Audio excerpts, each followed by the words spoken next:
जेणे देवांचा मानोगी वसिला, धर्मासी जीर्णोद्धार केला, सूर्यवंशी उदय झाला, सूर्यकृपा, ज्यांनी देवांचा हरपलेला मान जिंकून दिला, धर्माचा जीर्णोद्धार केला, असा सूर्यवंशामध्ये जो प्रत्यक्ष सूर्य आहे, दाही दिशा दैदिप्यमान करणारा आहे, तितका प्रकाशमान असा प्रत्यक्ष साक्षात सूर्यवंशामध्ये सूर्य जन्माला आला. आणि तो आजचा परम पवित्र दिवस प्रभू श्रीरामचंद्रांचा आज हा अवतार धारण करण्याचा दिवस. भगवान परमात्मा सांगतो, संत आणि ईश्वर हे दोघे अवतार घेत असतात.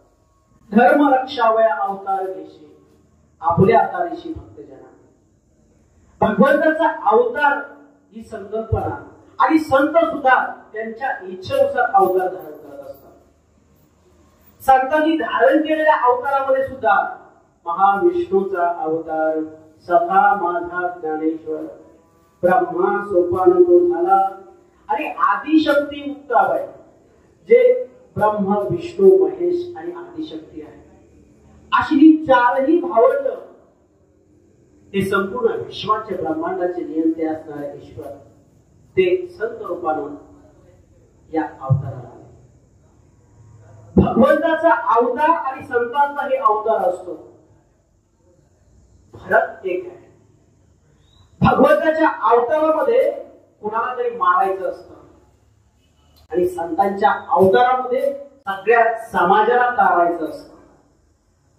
तेव्हा भगवान परमात्मा अर्जुनाला सांगत असताना अर्जुनाला म्हणतात, यदा यदा हि धर्मस्य ग्लानिर्भवति भारत अभ्युत्थानम धर्मस्य तदात्मानं सृजाम्यहम्. जेव्हा जेव्हा धर्माला ग्लानी येते त्या वेळेला मी स्वतः अवतार धारण करतो. आणि मग अवतार धारण केल्याच्या नंतर माझं काम काय असतं? परित्राणाय साधूनां विनाशाय च दुष्कृतां धर्म संस्थापनार्थाय संभवामि युगे युगे. परित्राणाय साधूनां, साधूंचं परित्राण करणं आणि जे वाईट आहे, दुष्ट दुर्जन आहे, अशांचा नाश करणं. माऊली ज्ञानोबा या श्लोकाचं मराठीमध्ये सांगत असताना सांगतात, मी अविवेकाची काजळी. मग आपण बघतो आज उजेड आहे, म्हणजे इलेक्ट्रिसिटी आहे, बल्ब आहे, परंतु याच्या आधीचा एक काळ होता, रॉकेलवर चालणारे दिवे असायचे आणि तो दिवा लावल्याच्या नंतर त्याच्या भोवती काच असायचे. तो दिवा तेवत असायचा, जसा जसा तो तेवत राहील तसं त्या काचेच्या आवरणावर काय व्हायचं, काजळीचा थर साचायचा. मग आता तो थर पुसून काढण्यासाठी कौशल्य लागतं, त्याच्यात व्यवस्थित हात घालणं आणि व्यवस्थित पुसून काढणं, नाहीतर त्या काचेला हात कापल्याशिवाय राहत नाही. भगवंत सांगतात, तितकं कुशल काम मी करतो. ती अविवेक रूपीची काही काजळी आहे.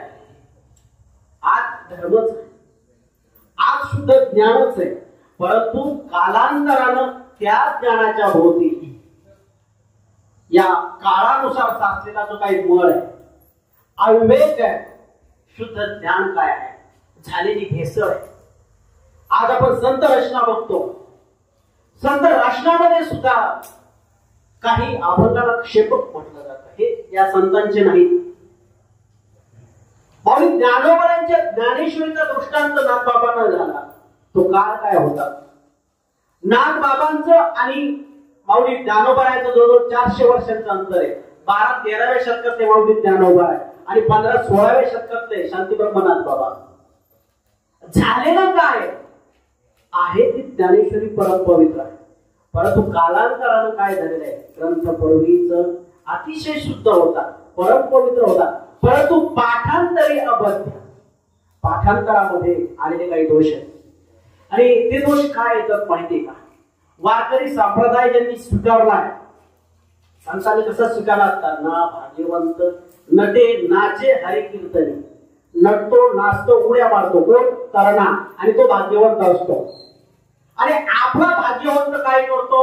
आयुष्य संसाराला देतो. कान काम करत नाही, डोळे काम करत नाही, मुख काम करत नाही. अशा वेळेला तो परमार्थात येतो.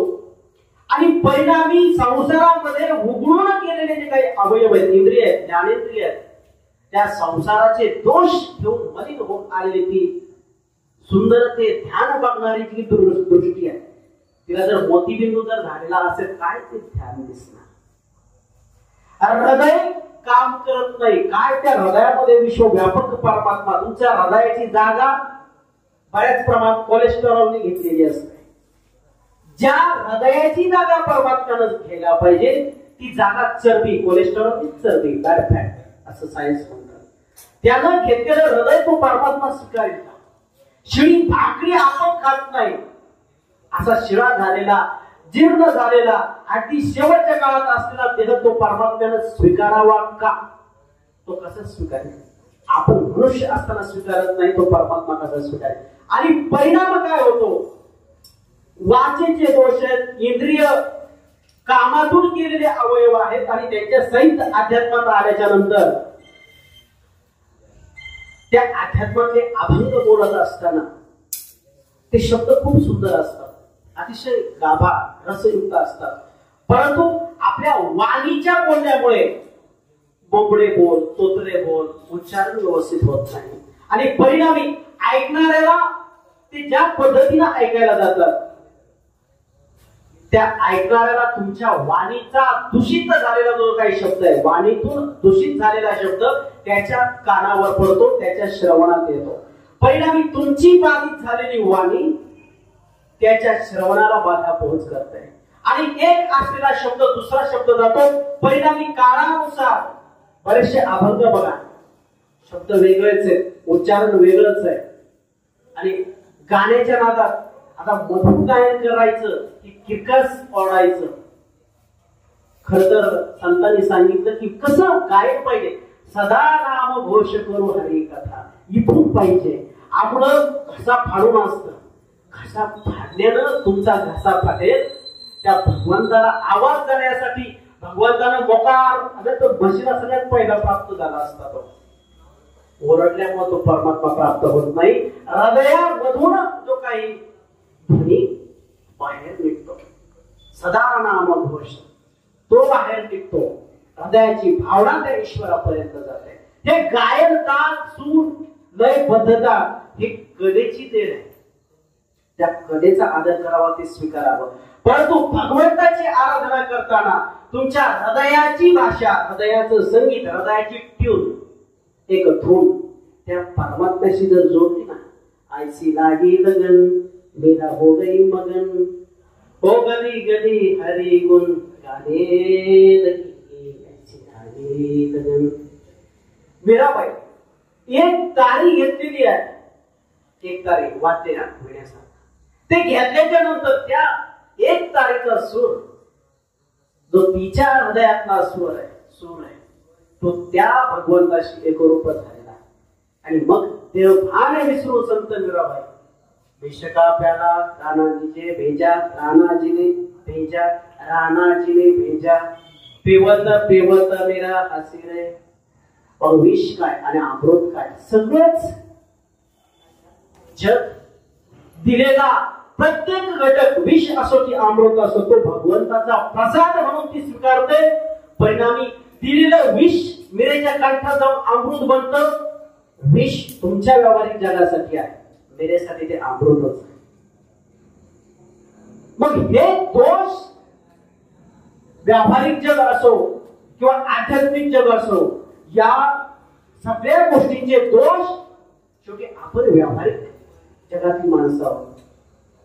आसपासचा परिसर आपण बघतोय, हे सगळे गुण दोष बुद्धीचे, वाणीचे, शरीराचे, आसपासच्या परिसराचे त्या धर्माला लागल्याशिवाय राहत नाही. नको ते राजकारण झाल्याशिवाय राहत नाही. आणि परिणामी शुद्ध असणाऱ्या स्वरूपातला जो काही धर्म आहे, त्या धर्मावर परिणाम झाल्याशिवाय राहत नाही. परिणामी बिघडतो कोण माहिती का? समाज तर समाजच असतो.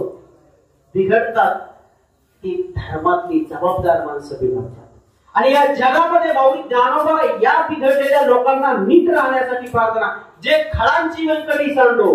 खळ म्हणजे वाईट माणूस गावात दारू पिऊन पडणार, नो, असा काही खळ नाहीये. खळ कुणाला म्हटलेले आहे? रावण. सर्व सामर्थ्यवान आहे, ज्ञानी आहे, पंडित आहे, संपत्ती आहे, पण त्याच्या संपत्तीचा, बुद्धीचा, ज्ञानाचा, सगळ्याचा वापर तो जगाचं वाईट करण्यासाठी करतो. तो माऊली ज्ञानोबाच्या दृष्टीनं खळ आहे. कारण की गोड गरीब आहे, तो किती वाईट असला उडी किती मारू शकतो, बेडूक काय उडी मारू शकतो, पण बेडका एवढा ऍटॉम बॉम्ब काय करू शकतो.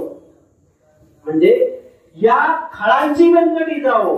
माऊली ज्ञानोबा ऍटॉम बॉम्ब साठी म्हणतात, बेडकासाठी म्हणत नाही. त्यांना माहिती आहे तो तिथंच उडी मारेल. ऍटॉम बॉम्ब उडी मारणार नाही, पण हे जग उडून दिल्याशिवाय राहणार नाही. इतकं सामर्थ्य. मग जर असे ऍटॉम बॉम्ब सगळीकडेच आहेत आणि प्रत्येक जो तो त्या ऍटॉम बॉम्ब, बघा ऍटॉम बॉम्ब काय असतो, फक्त तो पदार्थांनी सांगत नाहीये. माणसाचा शब्द किती जो उद्ध्वस्त करणार आहे त्याला ऍटॉम बॉम्ब म्हणलं पाहिजे. एक माणसाचा शब्द गाव पेटवल्याशिवाय राहत नाही, भावकी पेटवल्याशिवाय राहत नाही. आणि परिणामी माणसाची मन उद्ध्वस्त एक ऍटॉम बॉम्ब करू शकत नाही, पण एक शब्द करू शकतो. तेव्हा असे उद्ध्वस्त करणारे जे काही शब्द आहेत, ऍटॉम बॉम्ब पेक्षा काही कमी शब्द आहेत, तितकेच तीव्रतेचे. म्हणून अशा वेळेला जे त्या धर्मातली माणसं आहेत ती सुद्धा खरा धर्म काय, खरं स्वरूप काय, खरं चिंतन काय, खरी भगवंताची प्राप्तीची अवस्था साधना काय विसरलेली असतात. देवापेक्षा मला मानावं असं त्यांना वाटतं. देवापेक्षा, संतांपेक्षा माझी पूजा जगाने केली पाहिजे. ज्ञानेश्वरी सोडली जाते त्याच्या गळ्यात हात इथपर्यंत ओझं की कदाचित त्याची 2-3 सेंटीमीटर हाईट कमी होईल. अशा पद्धतीचं जीवन नसावं. संतांच्या अपेक्षेनुसार तया सर्वात्मका ईश्वरा स्वकर्म कुसुमांची विरा, स्वकर्म रूपी कुसुमांची माळ ती त्या भगवंताला अर्पण केल्याच्या नंतर पूजा केली होय अपरातोषाला. त्यानं तो प्रसन्न होतो. तुमच्या फुलांच्या हारानं त्याला ते अपरेच नाही. गीतेमध्ये सांगत असताना भगवान परमात्मा सांगतात भद्रम पुष्पम फलम तो यो मे भक्त्या प्रयच्छते. काय पान फुल काय असेल ते, नसेल तर पाण्याचा थेंब दे, नसेल तर हे हृदय जे आहे ना त्या हृदयातून माझी आराधना कर. इतका व्यापक अंतःकरणाचा तो परमात्मा जर असेल तर त्याचं शुद्ध स्वरूप आपल्याला कळालं जर नाही तर आपली अवस्था काय होते. आपली जी होणारी अवस्था आहे ती अधपतनाची आहे. आणि तोच अधपतनाच्या अवस्थेला परमात्मा सांगतो हा अधर्म आहे. तुमचं कर्म, तुमचं आचरण सगळं भ्रमित भ्रष्ट झालेलं असतं. तुम्ही करायचं ते कर्म सोडून दिलेलं असतं आणि परिणामी कर्माचा सर्वोच्च पुरस्कार कर्मयोगी तो परमात्मा तो सांगतो अशांना नष्ट करायला मी स्वतःहून येतो. आणि मग नष्ट करायला आल्याच्या नंतर तुम्ही विचार करा काय करतोय तो परमात्मा. भक्ता राखी पायापाशी दुर्जनाशी सहारी मागे पुढे उभा राहे सांभाळीत आलिया आघात निवारावे. तो परमात्म्याचं कार्य आहे. साधूंचा माणूस दिवशी जो साधू आहे. योग्य माणसं प्रत्येक काळामध्ये असतात. काळ कितीही वाईट असू द्या. जगद्गुरु तुकोबारायांच्या भोवतीचा जो काही काळ आहे त्या काळाचा जर विचार केला तर काय होतं. सगळीकडे जेथे जातो तेथे पडतो मातोळा. हेंदरी सेंदरी दैवते फजिती बुद्धे येते. सगळीकडं झालेली गोष्ट काय त्यावेळेस देव मानत नव्हते असं नाही बरं का. तुकोबांच्या वेळेला आज आपण देव मानत नाही याच्यापेक्षा जास्त देव मानत होते. बघा प्रवचनाला आपण आलेलो आहोत. किती लोक आहेत या गादीवर शब्द घेऊन आहेत परंतु समाज प्रबोधन ह्या गादीचा एक भाग आहे. म्हणून सांगतो जर इथंच एखाद्या पशुची हत्या करायची जर असती तर किती आले असते. काय तडकाफडकी नियोजन लावलं असतं. ज्यांनी हे नियोजन केलंय त्याच्यावर भगवंताची विशेष कृपा त्यांच्या बुद्धीवर असल्याशिवाय हे नियोजन होत नाही. आणि ते काय ती सुद्धा काय म्हणतात देवाचं आहे. देवाला द्यायला पाहिजे. देवाचा वाटा सुद्धा वाहून मोकळे झालेले असतात. तुम्ही आम्ही सगळं बघतो, आपल्याला सगळं माहिती असतं. ते सुद्धा देवाला मानणार आहेत, तुम्ही आम्ही सुद्धा देवाला मानणार आहे. त्यांचं काय चुकलं? त्यांचं चुकलं काय असा प्रश्न येतो. ते जर नाही जर आपण दिलं तर त्या देवाचा कोप झाल्याशिवाय. मग या गावावर होणारा कोप आणि देवाचा कोप, सगळ्याचा कोप त्या कशावर होतो? जो बळीचा बकरा बनतो त्याच्यावर. आणि मग तो बळीचा बकरा सुद्धा कोण बनतो माहिती का? त्याची पूजा केली जाते, त्याच्या काय केलं जातं? वाजत गाजत मिरवणूक काढली जाते. त्याला वाटतं बरे आपली चांगली मिरवणूक चालली. हारतुरे कधी आयुष्यात हारतुरे घातलेले नसतात. पहिले हारतुरे त्याला, पूजा त्याची, देवासमोर मांडलं जातं त्याला. त्याला वाटतं आता देवापेक्षा मला जास्त महत्व आहे. आणि परिणामी काय केलं जातं? एक घाल दोन तुकडे बळी असा बकरा या देवाच्या दारात आणि अशा धर्माच्या ठिकाणी तुमच्या आमच्या जीवनाचा होऊ नये म्हणून इथे यायचंय. त्याच्यासाठी हे सप्ताह, त्यासाठी हे रामनवमी तुम्ही साजरी केली काय नाही केली काय? शेवटी सूर्य उगवलेला आहे. कोंबड्यानं ठरवलं ओरडायचं किंवा नाही ठरवलं, तो उगाल्याशिवाय राहत नाही, उगवल्याशिवाय राहत नाही. आणि तुम्ही कितीही थांबण्याचा प्रयत्न केला, त्याला थांबवण्याचा प्रयत्न केला, मावळल्याशिवाय राहत नाही.